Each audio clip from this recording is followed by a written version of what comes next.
Así que bienvenido, doctor García Molina. Es un inmenso placer tenerlo en este su espacio, Diálogo Académico Online. Y antes de entrar en materia, maestro, vamos a discutir esa aparente herejía que hay en el título de nuestra publicación, lenguaje como arma de defensa, porque como buenos hijos de SOCIR y de toda esa escuela estructuralista, hay toda una división, lenguaje, lengua, habla, y yo creo que previo a esta discusión vale la aclaración de su parte. Y muy buenas tardes a esa legión de personas que nos están siguiendo. Y este diálogo hasta cierto punto también es el pago en parte de una deuda que tengo contigo cuando me invitaste a la metáfora y las enfermedades y su metáfora. Y sí, es muy buena esa oportunidad, porque yo creo que la escuela carliliana nos excomulgaría a nosotros por profanos si no explicamos esto. Yo creo que en realidad todo el lenguaje. Yo creo que el habla el lenguaje, que la lengua el lenguaje, que el discurso el lenguaje, incluso en gran medida, aunque el arte se opone al lenguaje, y eso es una discusión que hay que echarla, no se desligan. Ahora, decirlo así, sin explicarlo, parecería una herejía.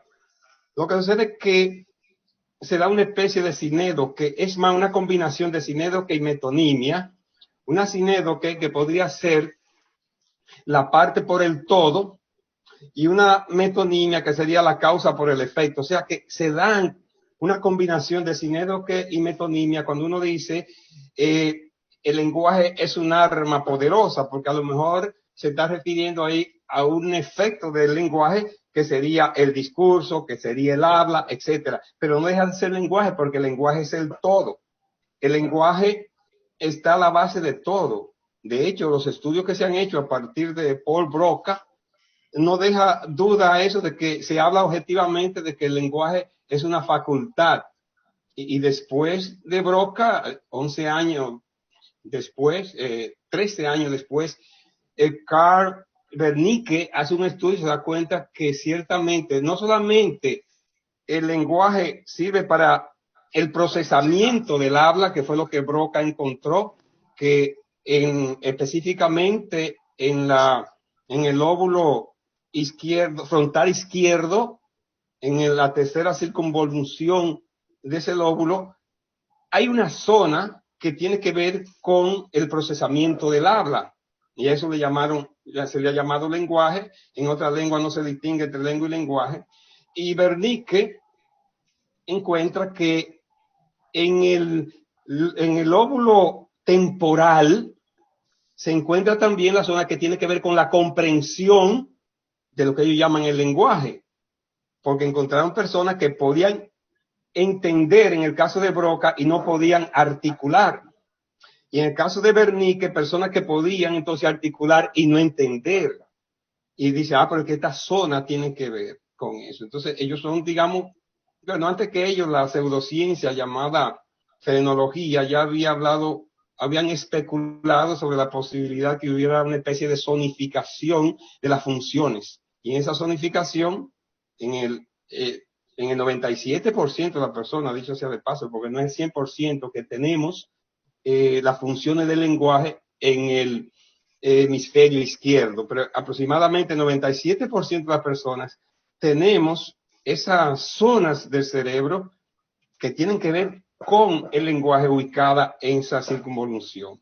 Ciertamente, una facultad se puede tener y no desarrollarse. Sin habla, el lenguaje no se desarrolla. Y sin no existiera la lengua tampoco. O sea que mientras la lengua sería esa forma de corporeización del lenguaje, por así decirlo, o sea, donde el lenguaje toma cuerpo es en la lengua, en las palabras, la sintaxis, la forma semántica, todo es una forma de darle cuerpo al lenguaje, pero al lenguaje, por tanto la lengua no deja de ser lenguaje. Y el habla todavía es una forma todavía más específica y más concreta de la lengua, una manifestación del lenguaje. Por tanto, no es una herejía y cuando tú propusiste, porque es una creación tuya, y yo he dicho otras veces, lo he escrito públicamente, que tiene una facilidad, digamos, no envidiable, porque no es para envidiarlo, pero por lo menos formidable, para crear títulos que no sean manidos y que llamen la atención. Y lo dicen también en los comentarios. Y este es un buen título y todos los comentarios que hemos visto también lo reconocen. El lenguaje tiene poder. Y cuando decimos el lenguaje tiene poder, va en la doble dirección y decimos entonces tiene poder en sus manifestaciones. La lengua, el habla, el discurso son manifestaciones del lenguaje. Entonces el poder del lenguaje se va a ver en esas específicamente en esas tres manifestaciones, aunque no solo en ellas. Maestro, caramba, siempre un placer escucharle. Tenemos el Facebook reventando, maestro, de personas saludando. Qué gusto, dice Borja Capote, estar escuchando a una cátedra dominicana en el mundo. El maestro Bartolo, abrazo borico, manda José Ravelo. Sigue Nelson Ureña, Yulisa Ceballos, Miguel Montaño, que es un dialoguero por excelencia, que está aquí, y Zuli García, que siempre es un honor escuchar a su admirado maestro. Gracias. Qué bueno, maestro, explique un poco esa máxima, ¿no? El instinto del lenguaje, ¿no? El instinto de Steven Pinker. Exactamente. Bueno, una manera tal vez de refrendar lo que estamos diciendo es que Steven Pinker dedica todo un libro llamado Al instinto del lenguaje. Y él parte de esta observación.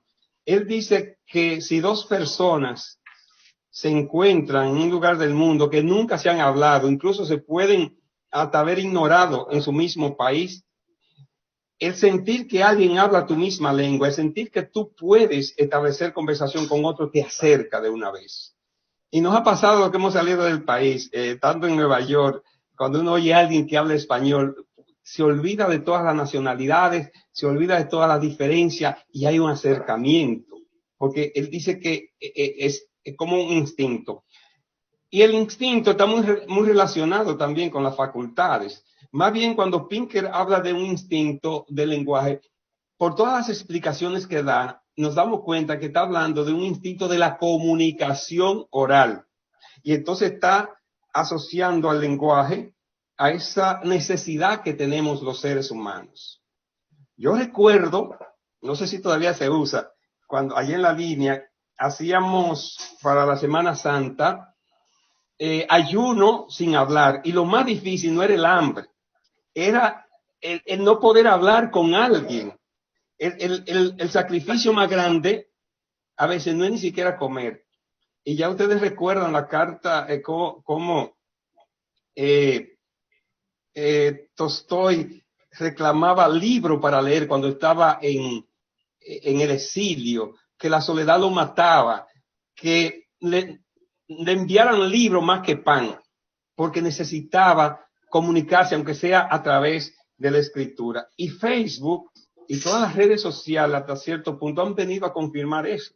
Ustedes ven cómo la gente tiene deseo de hablar, incluso de crear una realidad alternativa a la suya, porque no es verdad que la gente es tan feliz, ni tan hermosa, ni tan inteligente, ni tan leída como se presenta, ni tan próspera como se presentan en Facebook. Pero necesitan comunicarse y crear realidades. Hasta cierto punto es una manera de crear un poco de literatura o subliteratura, de comunicarse. Y es una gran ventaja que hay que reivindicar con todas sus debilidades de las redes sociales, que le da oportunidad a la gente de expresarse, de manifestarse, de desarrollar eso que Pinker dice, o ejercerlo, el instinto del lenguaje, el instinto de comunicarse. Decía Ángel Rosenblatt que el lenguaje es como los océanos, que puede separar, no, que nos puede separar y nos puede unir, depende cómo se use. Y hasta cierto punto eso también es un arma. Es un arma de acercamiento, pero también de lejanía. Y ustedes lo ven como los estudiantes a veces creen que son mejores los profesores más llanos y más simples. Lo que dicen incluso lo que ya ellos sabían, pero que lo pudieron entender. O sea, entre un profesor que sea una lumbrera y no se dé a entender, y un profesor que sepa poco y por lo menos ellos sientan que se comunican, van a elegir al último, sin duda.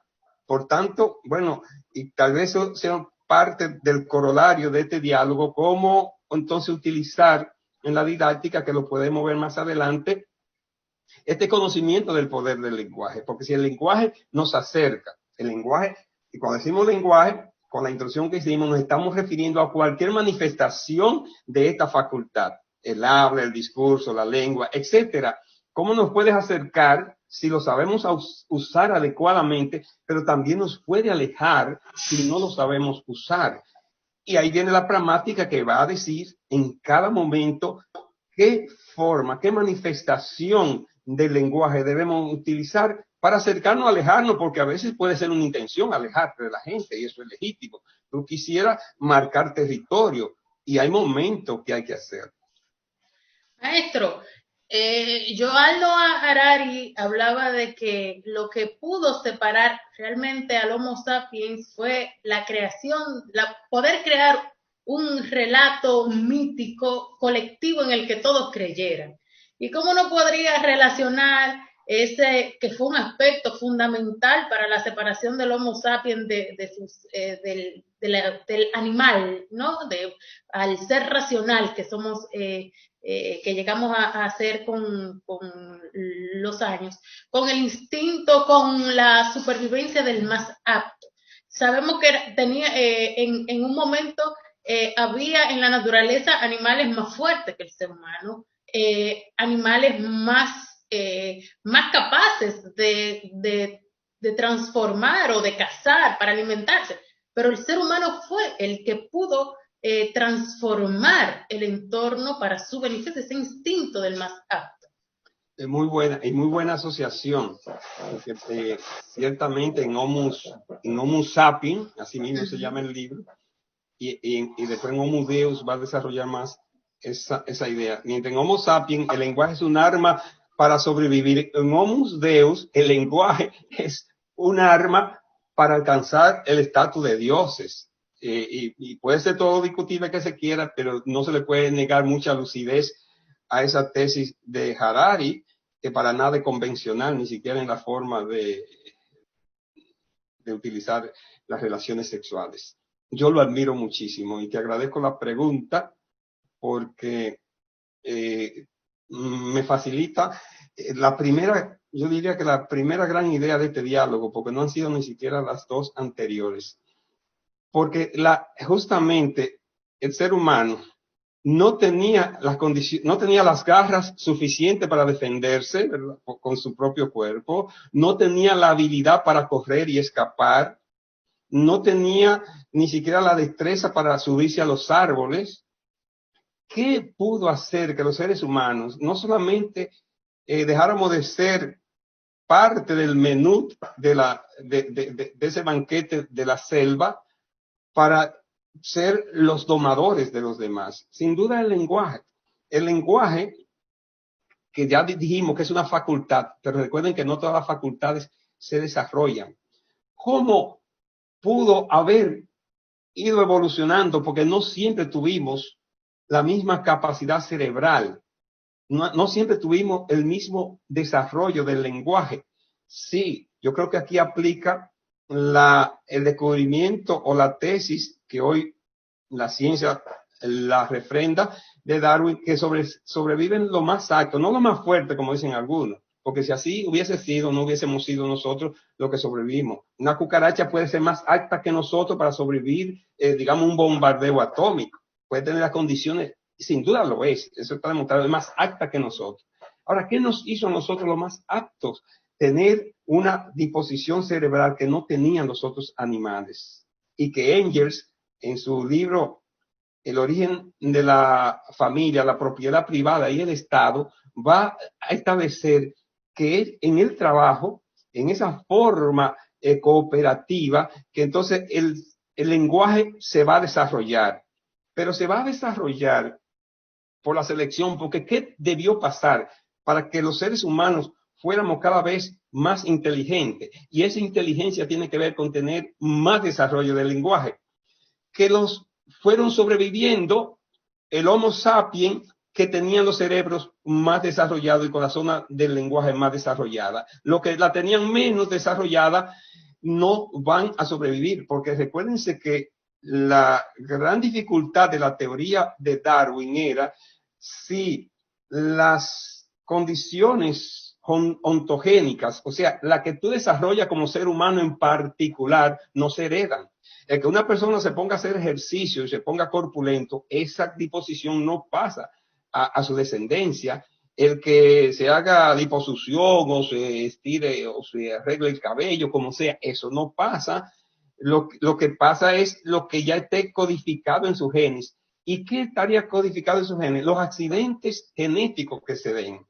Entonces, surgían humanos con cerebro más desarrollado y eso eran los que sobrevivían porque eran los más aptos. No solamente porque se subían a los árboles, sino que sabían cómo esconderse, sabían estudiar a sus depredadores y también sabían buscar los puntos vulnerables de sus depredadores y entonces crear las herramientas que se creía que solo los seres humanos éramos capaces de crear herramientas, pero se han dado cuenta que no, que hasta la nutria puede coger una piedra para partir los caparazones, pero buscar las herramientas adecuadas para defenderse y atacarse fue un resultado del desarrollo del lenguaje. Por tanto, el lenguaje fue la primera arma poderosa para nosotros sobrevivir y estar nosotros en este diálogo ahora, porque no habría sido posible, porque tal vez hubiesen sobrevivido los que fueran más rápido corriendo.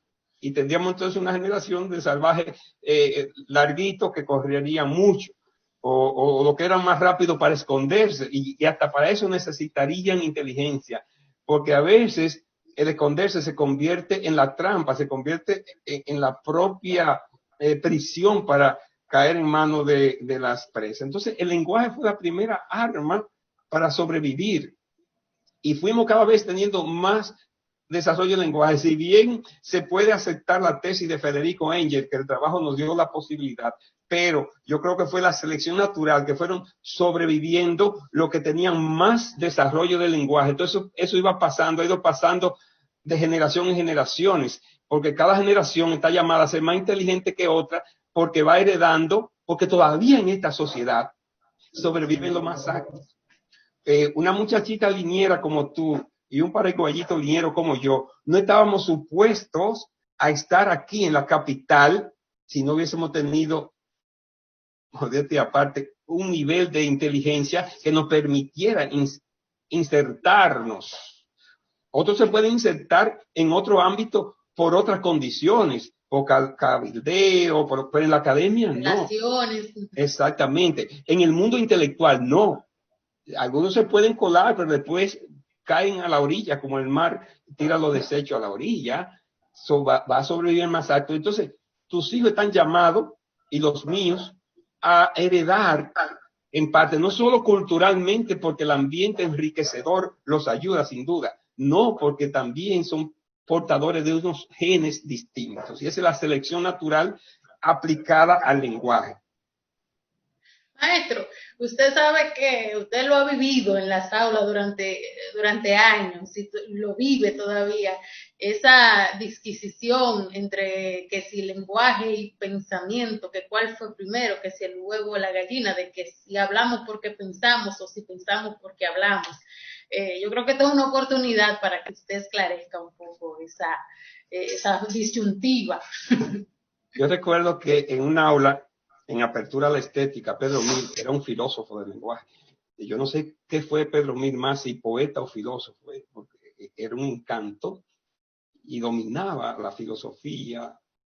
Sí, él se planteó eso. En esa aula estábamos Tati Pou, Teófilo Terrero, etc. ¿Cuál sería primero, del lenguaje o el pensamiento? Y después planteó del lenguaje y el arte. Para el arte teníamos respuesta, investigamos, pero para el lenguaje y el pensamiento están tan ligados que a veces se hace en una línea tan poco discernible que muchos mejor dicen, bueno, vamos a obviar eso. Como también muchos deciden obviar la diferencia entre lengua, pensamiento, lenguaje, etcétera. Y yo creo que no es correcto en la academia, porque yo creo que, y ahí hay que darle su mérito a Carlisle González, que ha hecho un esfuerzo porque se mantengan las categorías. Es un problema epistémico hasta cierto punto, y yo defiendo esos problemas categoriales. En la academia debemos saber lo que es el lenguaje, debemos saber lo que es la lengua y diferenciarlo, y lo que es el pensamiento, etcétera, a nivel de academia, porque son categorías, y son categorías de la lingüística. Y nosotros eso no nos perdemos. Ahora bien, también debemos saber que cuando una persona dice lenguaje, atribuyéndose a la lengua, no necesariamente está equivocado, porque es probable que lo sepa, pero sabe que la lengua a su vez es el lenguaje. Todo depende de lo que esté explicando. Lo que es inaceptable es que explique el lenguaje como lengua o la lengua como el lenguaje a nivel de explicación.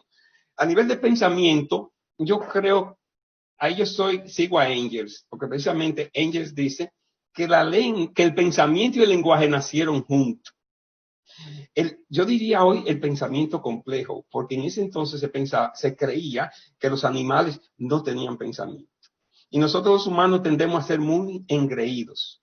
Nosotros creemos que el mundo lo hicieron para nosotros, que todo está dispuesto para nosotros, que nosotros somos el centro del universo, que los otros animales solo tienen razón de existir en función de que nos puedan servir. Y a veces se preguntan, ¿para qué sirve esto? Si no nos sirve para nada. Entonces, ese tipo de pensamiento, vamos a llamarle racional hasta cierto punto, yo creo que es plausible plantear lo que haya surgido concomitantemente con el lenguaje, que pudo haber existido pensamiento instintivo, porque si nos ubicamos a aquella aldea global primitiva, hoy tenemos una aldea global, digamos, mucho más amplia, pero ya esa aldea la vivimos. En principio, la onomatopeya debió tener mucho poder comunicativo. Al principio, el lenguaje debió reducirse prácticamente a la onomatopeya, porque tenemos que imaginarnos en una aldea donde todo se escucha, se puede vocear, por eso podían coger tambores, pero antes que el tambor y que todas las formas simbólicas, una mujer parturienta se iba a distinguir por algún grito onomatopeico. Y la aldea lo sabía porque eso es presencial. Un peligro inminente de una fiera podía expresarse por el rugido de la fiera, o sea, la imitación, ¿verdad? Entonces, eso, según Engel, fue a la vez desarrollando el lenguaje, la lengua, él no llama lengua, por ello el lenguaje, la lengua, el habla y el pensamiento. Yo no soy tan radical como aquellos que dicen que no existe pensamiento sin lengua. Yo lo que sí creo que es imposible expresar el pensamiento y desarrollarlo si la lengua no se desarrolla. Y eso lo vemos. Nosotros pensamos mejor en la medida que desarrollamos más la lengua. Nosotros pensamos más amplio en la medida que desarrollamos la lengua. Nacen juntos y crecen juntos. Por eso yo creo que probablemente fueron concomitantes. Y esa pregunta del huevo el huevo y la gallina es una pregunta interesante. Yo he hecho esa anécdota en alguna parte porque yo hice aparentemente ridículo en una clase de filosofía que alguien dijo, pero ese es, el profesor dice, pero esa es la discusión de huevo y la piedra. Y yo, pero profesor, yo siempre me he preguntado que cuál sería primero de huevo y la piedra, perdón, de huevo y la gallina. Y se rieron y yo seguí pensando que era una pregunta interesante. Para mi sorpresa, Popper plantea que realmente es una pregunta muy trascendente, dice Popper. Dice que el problema está en que nosotros pensamos en términos modernos y nos estamos imaginando que la gallina siempre fue como es ahora y que el huevo siempre fue como es ahora, pero que alguna vez debió existir una forma primitiva del huevo que fue evolucionando en célula y que dio origen a la gallina. Por tanto, para lo que se hace la pregunta, el huevo debió ser primero, desde el punto de vista evolutivo, que la gallina. Maestro, el lenguaje como arma de autoidentificación en este mundo que busca la homogenización del sujeto a más no poder. Se dice que nuestra educación por competencias es un poco homologar a todo el egresado y tirar a la calle una fábrica de obreros, homologar el consumo, homologar los gustos musicales para nada más tener que pensar en un solo tipo de sujeto a quien venderle. ¿Cómo el lenguaje nos puede servir de arma para autoidentificarnos? Tú sabes que existe una falacia, la falacia de poner primero tú sabes dónde va a tirar y después pone entonces la diana. Es una falacia como también de la caricatura. Realmente aquí no se ha entendido el enfoque orientado a desarrollo de competencia. Me voy por la última parte de tu pregunta para luego volver a la otra, porque justamente ahora que estamos en estos tiempos de en línea y se está discutiendo y oigo a algunos queriendo invalidar el enfoque orientado al desarrollo de competencia. Fíjense que yo siempre hago un esfuerzo, eso no es por competencia, orientado al desarrollo de competencia. Lo que ustedes que no lo han entendido. Entonces, la gente no se toma la molestia de entender y lo más fácil es descartar lo que tú no entiendes, porque así te evita la molestia de estudiarlo a profundidad. La gente descarta lo que es muy complejo o no lo entiende sin primero saber de qué se trata. Comencemos que tú no puedes aplicar lo que no conoces, tú no puedes aplicar lo que no tienes. El enfoque orientado al desarrollo de competencia supone incluso el constructivismo, porque es la aplicación del conocimiento para resolver problemas de todas las índoles. Aprender a ejercer el pensamiento. ¿Qué hace? Vamos en campo que nos compete a todas y a todos. La literatura. Enseñar a estudiantes que literatura para que repitan solo que si fulano nació o murió, etcétera. Y al menos no le enseñe a apreciar, no le digo a escritores, apreciar la literatura, saborearla. Yo prefiero, primero tienen que saber qué es la literatura, el poder de la literatura. Irse al texto para que sepan lo que es la literatura y luego apreciarla e idealmente a producirla. Para mí es el enfoque ideal de todo lo que han existido, orientar al desarrollo de competencia, que sería saber y saber aplicar y yo diría que idealmente saber ser. Entonces, en todo esto va a jugar un papel determinante el lenguaje. La lengua, el lenguaje expresado en la lengua, expresado en el discurso. Porque yo recuerdo un examen que se daban antes, no sé, ojalá lo hayan superado, que le preguntaban a los estudiantes cuántos párrafos hay ahí y no había ni que leerlo porque por la sangría, veían que había 8 sangrías y podían decir que hay 8 párrafos. ¿Qué importancia tiene eso?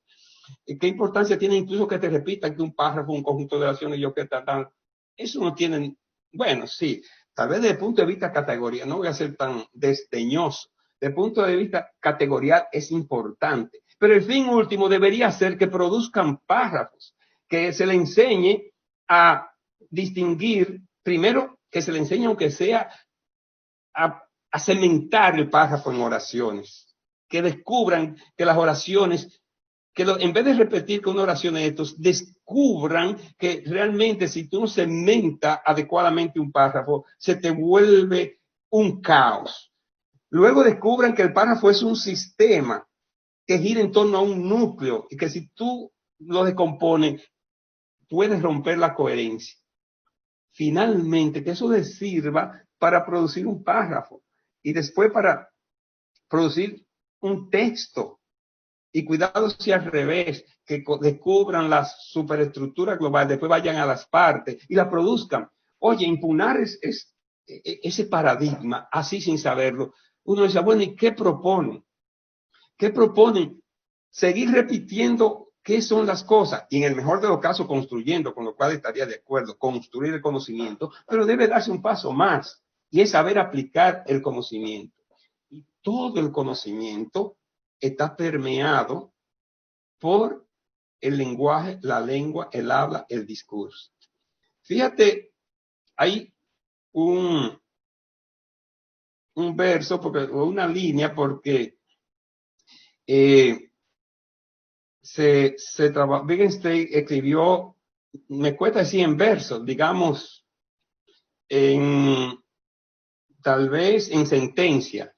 Y la más famosa de él, para que viendo, y tal vez eso se entronca más con tu pregunta anterior de la relación lengua y lenguaje, que él decía, un filósofo del lenguaje también, pero filósofo, el límite de mi mundo cognitivo es el límite de mi lengua. O sea, si la lengua no tiene una palabra para expresarlo, tenemos que hacer una perífrasis o darle vuelta. Por eso hay personas que no conciben determinadas realidades porque la lengua no la concibe. Y recuerden el caso de Alfonso el Sabio. Realmente fue sabio, le merecía en el siglo II. Él sabía que estaban luchando para expulsar a los moros, que eran judíos, árabes, todo el que no fuera cristiano. Pero él se daba cuenta que el castellano de entonces, yo soy de quienes defienden que la lengua se llama español, aunque todavía aquí quienes dicen castellano, pero en ese entonces todavía es castellano o español primitivo.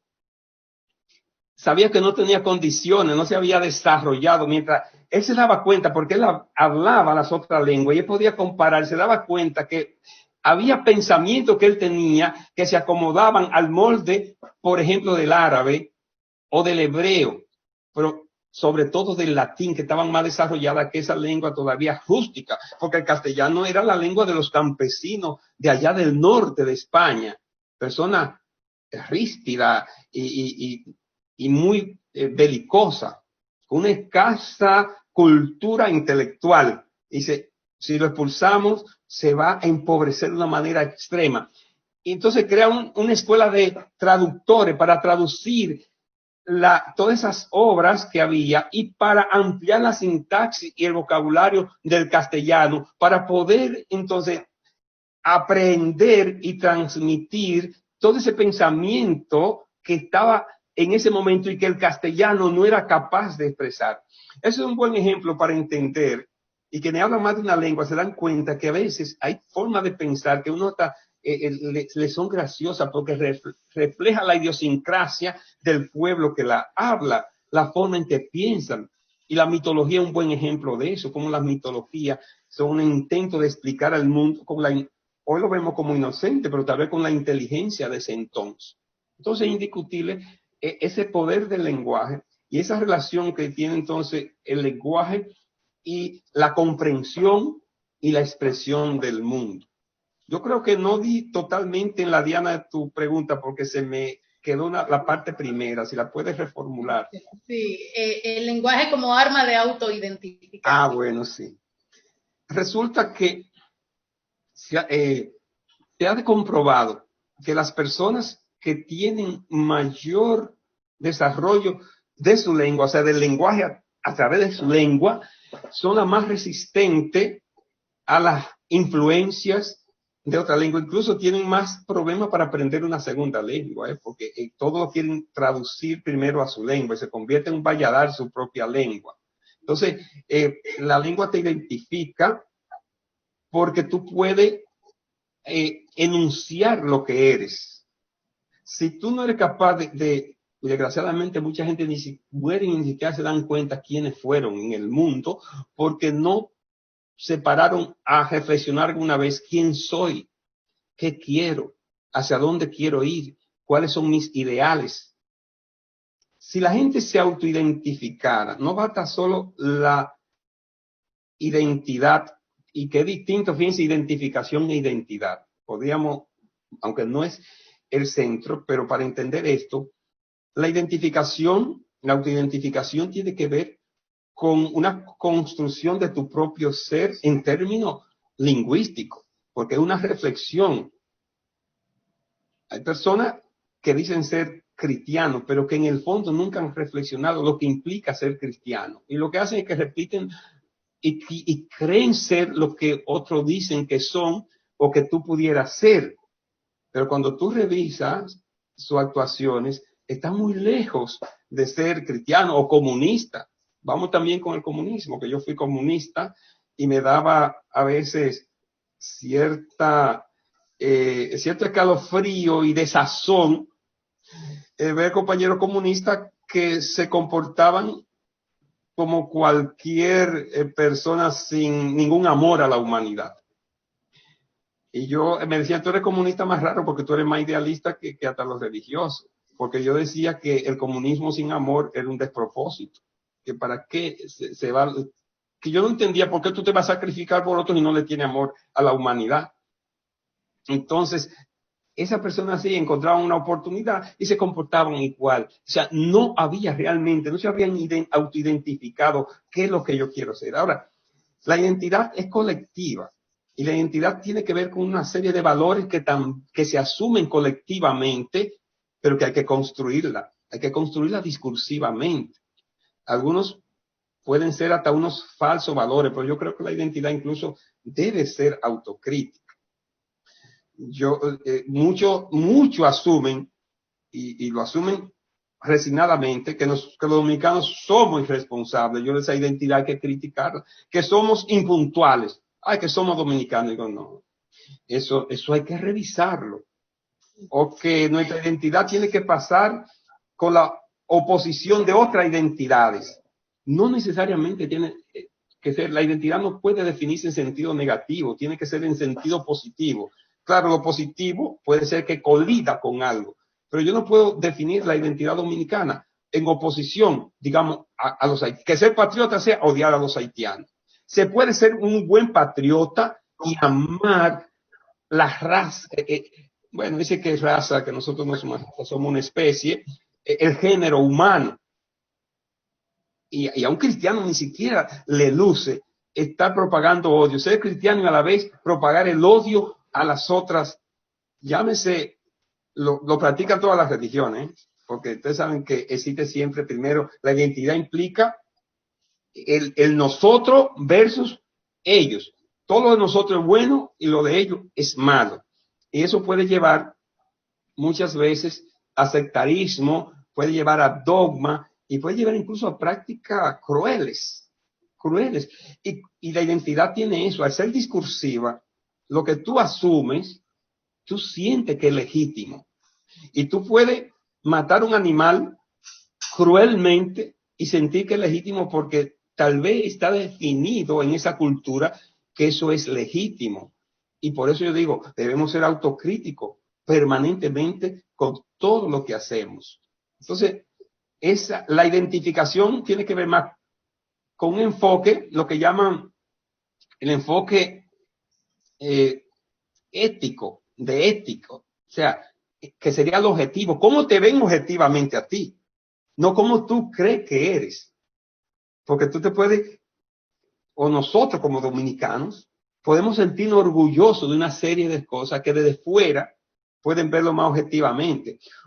O al revés, muchas veces tenemos unos valores que no nos damos cuenta.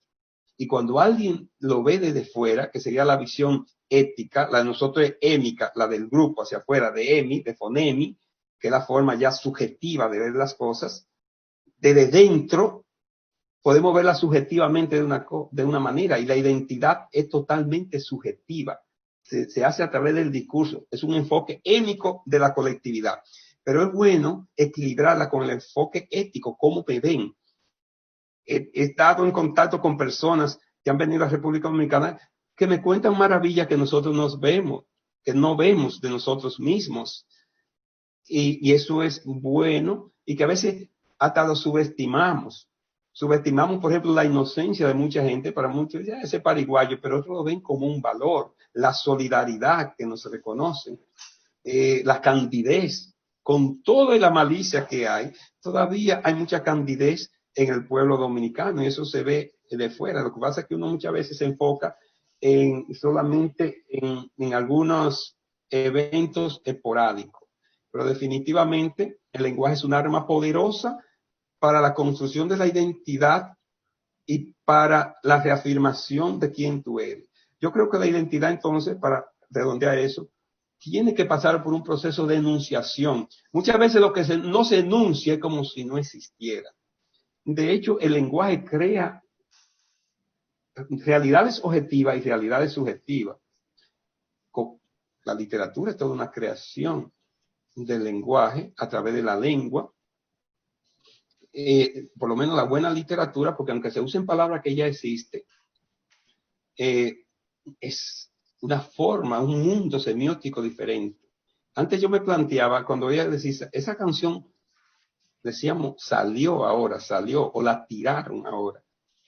Y yo me planteaba, pero y no existían esas palabras ya, todas no existían. ¿Qué fue lo que hicieron nuevo? Era un mozalbete.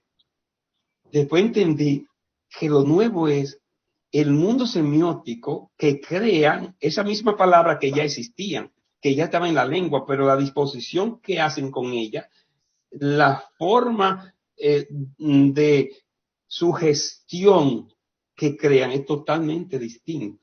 Pero el lenguaje también, a través de la lengua, puede crear un mundo que no hay cosas que están ahí objetivamente y hasta que no se enuncia es como si no existieran. Imaginémonos, ustedes saben las cosas que están pasando en el mundo hoy, que no sabemos que están pasando porque no se han enunciado. Tú puedes pasar por la universidad, por la UAS, todos los días y ver las mismas cosas y no te dicen nada. Viene alguien y escribe un ensayo sobre la situación de el entorno universitario y entonces, después de esa enunciación, existe una realidad que no es la misma que existía, sino que la que está ahí, ese entorno de la UAS, es el referente objetivo, pero te hace ver que si te lo compara con algunos entornos universitarios donde hay librería, cafetería, café de lectura, cibercafé, que hay espacio para que la gente se reúna, para que discutan, un entorno universitario. Y no voy a hablar, porque sería de propósito, por ejemplo, de lo que sucede en el entorno de Harvard y eso, eso es librería, o era cuando yo iba, todo es cultura. Nosotros no vemos, quienes no han salido, ven eso normal y natural, la rabalización del entorno de la UAS. Normal, porque eso es lo que han visto todo el tiempo. Pero te dice, pero ¿por qué aquí no hay esto? Lo otro, si alguien crea una realidad a partir del discurso, entonces comienza a cambiar la visión que se tiene y nos damos cuenta que el entorno universitario es un arrabal vergonzoso que deberíamos cambiar. Maestro, hemos hablado de las bondades del lenguaje, cómo el lenguaje nos permite, puede ser un arma para la construcción de nuestra identidad, para la construcción de la realidad, pero cuando el lenguaje se usa para controlar, cuando se usa como medida de coerción, cuando es un arma para el opresor. ¿Qué pasa con el lenguaje ahí? Yo creo que el título del diálogo casi sugiere que el lenguaje se utiliza más para atacar que para construir, porque si no el título habría sido difícil o un poquito desentona. Si se necesita el lenguaje para la defensa es porque hay algo de que defenderse. Y resulta paradójico que la mayor amenaza de la que debemos defendernos vienen del mismo lenguaje. Porque los falsos ídolos, no necesariamente religiosos, los falsos ídolos se crean con el lenguaje. La publicidad y la mercadotecnia son especialistas en crear falsas necesidades, falsos ídolos, en falsas realidades. Y ya ustedes saben que estamos en la época del fake news y todo eso es creación del lenguaje. Estamos en la época que digamos, muchos llaman de un mundo líquido, y esa liquidez del mundo, esa evaporación tan fácil, es porque se crea con herramientas del lenguaje falsas realidades. O estamos en la época en que no necesariamente sea de manera directa que se manipula a la gente, sino que hay fábrica de pensamiento con el lenguaje. Y la realidad y esto se ve, tal vez se adelantó George Orwell a esto, ¿verdad? En la novela 1984, cómo había máquina de hacer pensar a la gente, cómo se adocena a la gente, cómo se decide por dónde deben pensar. Y fíjense, todavía hay centro eso, en las campañas electorales, en las campañas publicitarias, se dice qué queremos que la gente piense, qué imágenes, cómo queremos que nos recuerde, a qué queremos que nos asocien. ¿Qué temores debemos crearle? Porque sin temores no existe el entusiasmo. La gente lucha más por odio, desgraciadamente, y temores, que por amor y certeza. No es suficiente amar a la patria, hay que crear un enemigo. Cuando no hay un enemigo común, la gente se desentiende. Entonces hay que crearlo. Y ya ustedes saben toda esa teoría de la conspiración que existe, que también son creaciones del lenguaje.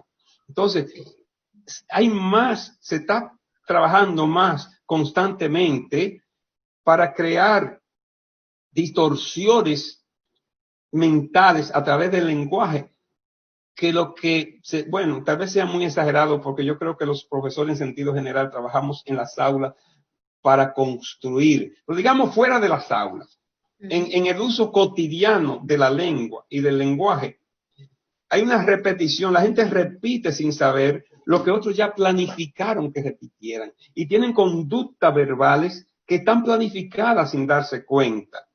Es decir, queremos que teman a la pérdida del trabajo. ¿Quién no va a actuar? Los instintos primarios están por encima de toda racionalidad.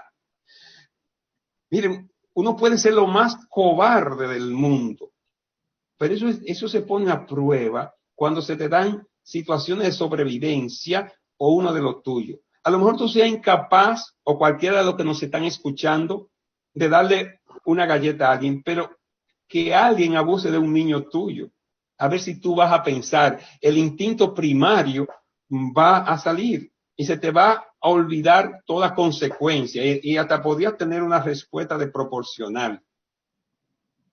Y es justa para mí, es justa, porque yo estoy de acuerdo con el instinto a favor de la justicia y después se piensa si lo hice bien o mal. Porque hay momentos que tú lo piensas, no va a hacer nada y había que hacer algo. Entonces, hay toda esa fábrica de pensamiento, toda esa fábrica de estrategias para hacernos pensar y reproducir. De ahí la importancia entonces de desarrollar en la escuela una actitud crítica hacia el mismo lenguaje, en este caso al discurso o a los discursos que se crean con la lengua y el lenguaje. Por ejemplo, sin una ideología, sin un relato, como muy bien tú decías, y dice Harari que la gran crisis, que cada sistema, cada paradigma tiene un relato. El socialismo tenía su relato de la propiedad común, de esto, el capitalismo de la prosperidad, que tal cosa. Dice la gran crisis del neoliberalismo, que no hay un relato. Un relato es un discurso, ¿no? Ellos, que fuera de nosotros, ahora hablan mucho de una narrativa. Son los términos que se usan de una narrativa o de un relato. Falta la narrativa, pero todo eso es un discurso sustentador que se hace a través del lenguaje. Y la gran crisis, dice Harari, de hoy es que no hay un relato. No sabemos qué ideal común tenemos, hacia dónde queremos ir, sino que todos son igual. Y sin un discurso, o siguiendo su palabra, sin un relato, todos no sabemos qué se diferencia el PLD del PRM o los demócratas de los republicanos en Estados Unidos, si no hay un discurso hacia el cual dirigido. Por lo menos Obama tenía un discurso de una salud para todo, un discurso simplón o lo que sea, pero un relato, un discurso. Otros simplifican tanto para instrumentar los instintos, los bajos instintos de las personas. Por ejemplo, Trump instrumentó la fobia hacia los extranjeros, especialmente hacia los mexicanos, y exaltar sutilmente la supremacía de Estados Unidos, de estadounidenses y de los blancos. Y por eso votaron masivamente por él, y está intentando reproducir ese discurso. Entonces, fíjense que Nebrija hace, ¿cuánto? Eso fue 2 meses antes del descubrimiento de América, 1520 años, 28 años, ¿verdad? Sí, 1528 años. Nebrija, en el prólogo de su gramática, él le dice a la reina que siempre se ha visto que la lengua es compañera del imperio, que juntas nacieron, juntas se desarrollaron y juntas mueren. La lengua, el discurso. Y por eso le aconseja a la reina Isabel que reproduzca esa gramática, porque ella sabía de los aprestos de que iban a salir hacia conquista o descubrimiento, hacia unas islas que ellos creen que eran las Indias, etcétera. Ya Nebrija, claro, Nebrija había estudiado en Italia, y había visto qué había pasado con el latín, que precisamente el latín se desarrolló con el imperio y con el imperio cayó. Y ya veía, de hecho, ya había algunos gramáticos, Donato Cresciano y compañía, habían hablado de esa relación que había entre la lengua y el poder de ese entonces. Entonces, Nebrija ya está diciendo de ese poder que tiene la lengua y por tanto el lenguaje, y que el imperio no puede sobrevivir. Que, miren, los pueblos que más se están dividiendo son donde tienen lengua distintas. Si Estados Unidos hubiese tenido lengua distinta, se recuerden que hubo una lucha de secesión, que querían dividirse, aún teniendo la misma lengua. Un elemento poderoso para que se mantuvieran como una conglomeración de estados o un superestado es una lengua común. Por tanto, la lengua es un mecanismo de cohesión y, como tú dijiste, de coerción también, porque ejerce presión sobre los demás. Por eso, estos temores de que nosotros vamos a tener una fusión, señores, basta la diferencia de lengua y de intereses, no tenemos ese relato en común, eso es imposible, es una teoría de la conspiración vulgar, eso es imposible aunque lo quieran, aunque lo sueñen, pero además, ¿para qué?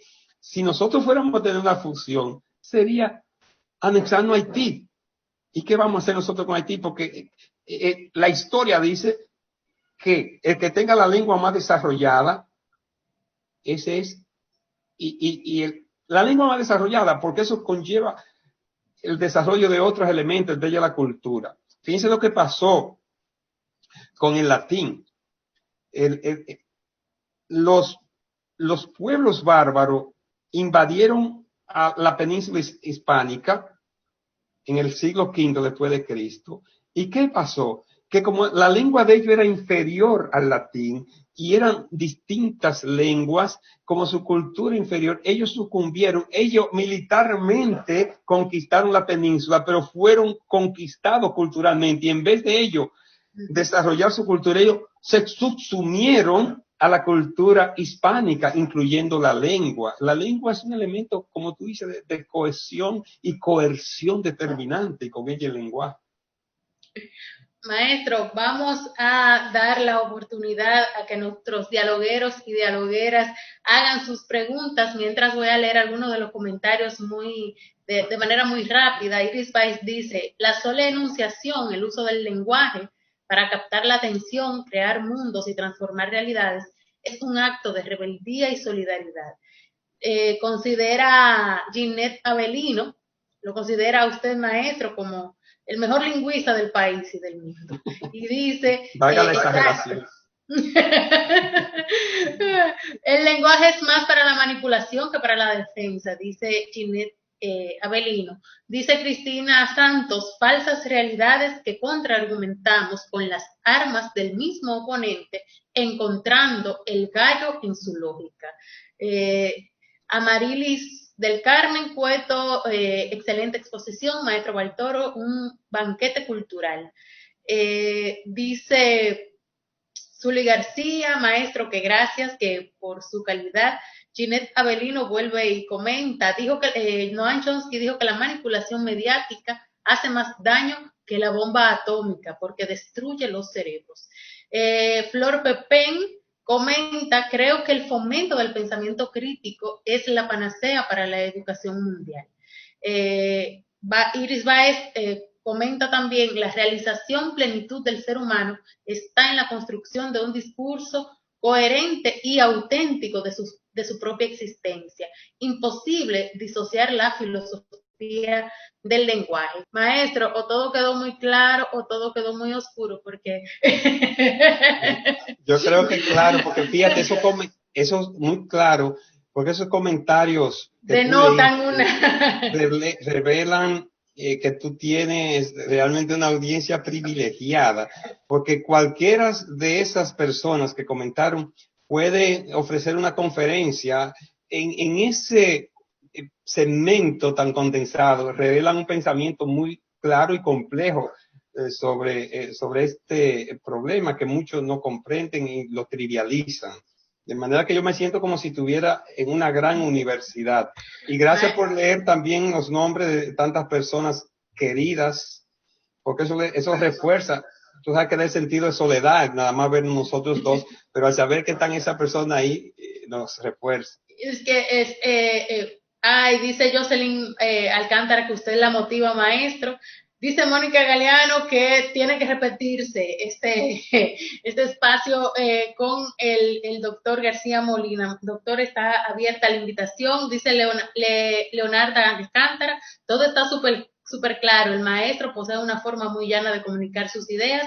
Eso es predicar con el ejemplo. Dice Suheiri Duarte, mi maestro querido, cuando sea grande quiero ser como usted, maestro Bartolo, dice Marlene Rosario.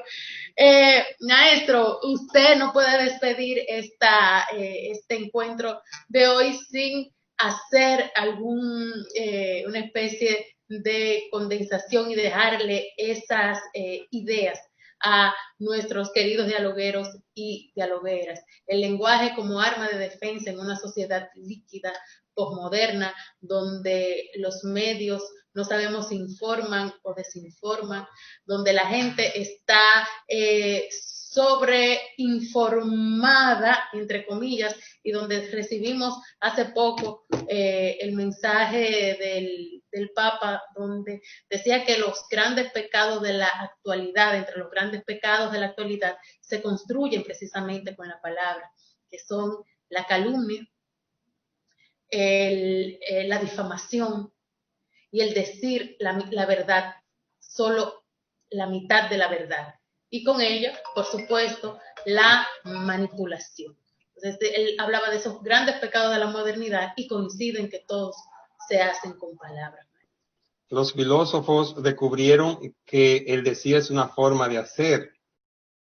Y ya ustedes saben que Austin escribió ese libro, Cómo hacer cosas con palabras, donde ya sugiere el poder del lenguaje, que hablar es una forma de hacer, es una forma de edificar. Fíjense que existe la profecía autocumplida. Es aquella profecía que se cumple porque se enunció. Y yo a los estudiantes les digo, miren, a veces resulta extraño que una muchacha con todas las condiciones, buena moza, inteligente, con cierta condición económica, no haga la elección de la pareja adecuada. Y ustedes se preguntan por qué. Busquen que detrás hay una identidad mal construida. Una joven que le digan que tú no eres nadie, que para dónde tú vas, que tú no sirves. Si se lo dicen desde temprano, se lo puede creer y eso va gravitando. No les reconocen sus méritos. Entonces resulta que aparece alguien, a veces ni siquiera demagógicamente, que les reconoce méritos, les reconoce condiciones, cualidades que nadie les reconocía y que se va a dar empatía en primer lugar. Hasta se va a sorprender que ese sea ella, que alguien la perciba así. Y resulta que muchos la percibían así, pero no se lo decían. Entonces, tiene ese poder de construir y de destruir. Entonces, aquí tenemos una primera lección. Debemos tener cuidado cómo manejamos esa herramienta hasta con los estudiantes. Casani recomienda en uno de sus libros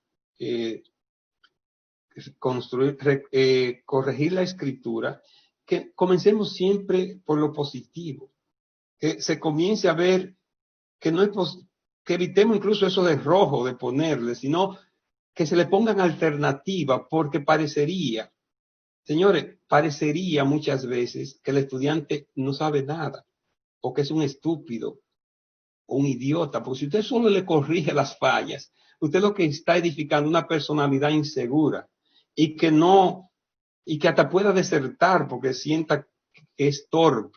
En cambio, si variamos el enfoque y partimos de lo positivo y decimos tiene esta y esta fortaleza y necesita ahora seguir esa tendencia superando esto y aún más, algo así, entonces el poder del lenguaje se va a reflejar en ayudar a desarrollar unas potencialidades, No basta tener potencia para las cosas. Hay que tener la oportunidad para dársela. Por eso tenemos que tener mucha cuenta cómo hablamos en las aulas con los estudiantes, cómo nos dirigimos a ellos, cómo los corregimos. Esa es la primera. Si el lenguaje, a través de cualquiera de sus manifestaciones, lengua, habla, discurso, ¿cómo debemos usarlo? Claro, a veces la construcción tiene que pasar por la destrucción. Yo defiendo que la crítica a veces tiene que ser destructiva para poder construir. Si una persona tiene el vicio de mentir, de ser irresponsable, de ser muy poco considerado, hay que criticarlo para destruirle eso y ayudarle a construir otra. Pero primero, antes que eso, busca algo, aunque sea busca de que si es generoso, comienza por ahí. Tú eres una persona generosa, no entiendo por qué hace esto y esto y esto, y esto es así, lo hiciste aquí, así, y hay que ser implacable con determinadas realidades. No es que vamos a ser complacientes. Yo creo que toda crítica, si es crítica, es constructiva, si es crítica. Porque una cosa es las murmuraciones, ser criticón, utilizar las verdades simplemente para deleitarte causando heridas. Hay gente que se regodea con las verdades negativas, eso es otra cosa. Pero si tu intención, si es una crítica verdadera, si tiene que desconstruir malos hábitos, tiene que hacerlo, pero tiene entonces que construir con un discurso de esperanza y de oferta. Y eso debemos practicarlo en el aula. Segundo, entender que para desarrollar las potencialidades del lenguaje se necesita oportunidades, se necesita acompañamiento. Yo sé que es difícil con la cantidad de estudiantes del aula, difícil, pero por lo menos corríjanle, aunque sea un solo ensayito, donde ustedes le puedan hacer todas las observaciones positivas, que puedan descubrir todas sus potencialidades y que deben reforzar y dar una oferta, entre ellas a veces hasta recomendarles libros personalizados, porque tal vez el libro que necesita uno no necesariamente es el del otro, aunque tengan un libro en común. Observar más el comportamiento verbal de los estudiantes, porque eso refleja mucho. El lenguaje puede manifestar un mundo, pero también puede ocultar un mundo. A veces el habla es simplemente la cabeza del iceberg, que está toda esa realidad está detrás. Y un maestro tiene que ser mucho más que una persona que alfabetiza. Y para eso tiene que tener una clara conciencia de que el lenguaje permea toda nuestra vida. Miren, cuando uno es capaz de enunciar sus sentimientos, lo aclara, ya comienza a aclararlo más y puede tomar una actitud más consciente ante ello. Y está demostrado cuando usted es capaz de enunciar sus problemas, ya tiene gran parte del método para combatirlo. Pero si usted no sabe cuál es tu enemigo, cómo lo va a combatir, cuál es tu dificultad y todo eso, como tú decías, pasa por la enunciación y toda enunciación implica lenguaje. Entonces, en las aulas hay que enunciar más y hay que enunciar más colectivamente, no solo el profesor. El gran enunciador no puede ser el profesor. El profesor tiene que ser el gran motivador de la enunciación, no el gran fiscal que a veces queremos ser. Porque mientras tengamos ese complejo de fiscal, la gente se va a cohibir. Y no es verdad que los estudiantes son lo que usted cree que son en el aula. Nadie expresa, no voy a arriesgar un porcentaje, pero nadie expresa lo que realmente es en el aula. Y tú que hiciste un doctorado, sabes que cuando tú estabas sentada en esa aula, no era la misma idea que estaba dando clase con el mismo tema, porque ya tú comienzas a depender de la aprobación de alguien. Entonces, y eso te crea ciertas cohibiciones. Mientras cuando eres profesor, tú eres el aprobador. Entonces debemos dejar un poco más eso de fiscales y convertirnos en motivadores, en acompañante de la enunciación. Hay muchos aspectos más que implican el lenguaje, pero esa parte docente quería resaltarla. Qué bueno, maestro, que usted habla del rol del maestro. ¿Sabe? Elsa Fátima Padua, maestra de la Universidad Autónoma, dice que la sociedad tiene un discurso en contra de los jóvenes. Dice Lee Joseph, magnífica explicación del maestro Bartolo, y dice Arelis, excelente, criticar sabiéndolo hacer, para edificar y no para dañar. Aurelia dice, potenciar en las aulas un discurso esperanzador, un discurso que atraiga a los estudiantes. Dice dice Suheiri, siempre he valorado mucho el discurso del maestro Bartolo y su accionar filántropo. Dentro de todo el conocimiento que le define, ha encontrado la forma de mostrar generosidad hacia cada persona. Qué lindo. Suheiri. Amarilis del Carmen dice totalmente de acuerdo. El maestro debe bajarse al estudiante. Cada persona es diferente, con necesidades diferentes. Y, como dice, dejar de juzgar y de ser fiscales. Con estos comentarios finales nos despedimos. Es una lástima. Pudiéramos, dice Daily, que siempre le digo a mis estudiantes que ellos son mucho más de lo que dan. Qué lindo, Daily. Agradecer, le decíamos hace unos días que a quienes participan en estos diálogos de tanta generosidad, estamos convocando a una convención de poetas para que nos designen una palabra para decir gracias con el contenido de emotividad y el contenido de grandeza que nosotros le queremos otorgar a nuestros invitados. Maestro, usted está en la lista para darle esa palabra, ser de los primeros a quienes darle esas gracias especiales de manera engrandecida por compartir con todos los dialogueros, dialogueras, todo lo que usted sabe, que le ha tomado años de experiencia, años de lectura, años de formación, y usted viene y lo da simplemente por generosidad. Y el maestro Bartolo es que dice que los maestros somos intrínsecamente generosos, que siempre damos lo que tenemos. Un médico rara vez da una consulta gratis, pero un maestro da una clase gratis, sin problemas, sin proponérselo, y a la orden del día ahí está el maestro dando lo que sabe. Gracias, maestro, por esa generosidad, y será un próximo diálogo académico. Feliz de tenerle aquí y feliz de contar con toda nuestra querida audiencia que siempre nos respalda y nos motiva a continuar, a continuar, a continuar, a continuar. Muchísimas gracias, maestro. Gracias, dialogueros, dialogueras, y será hasta un próximo encuentro el viernes a las 4 de la tarde. Gracias a ti por invitarme a tu universidad, porque esto es una universidad.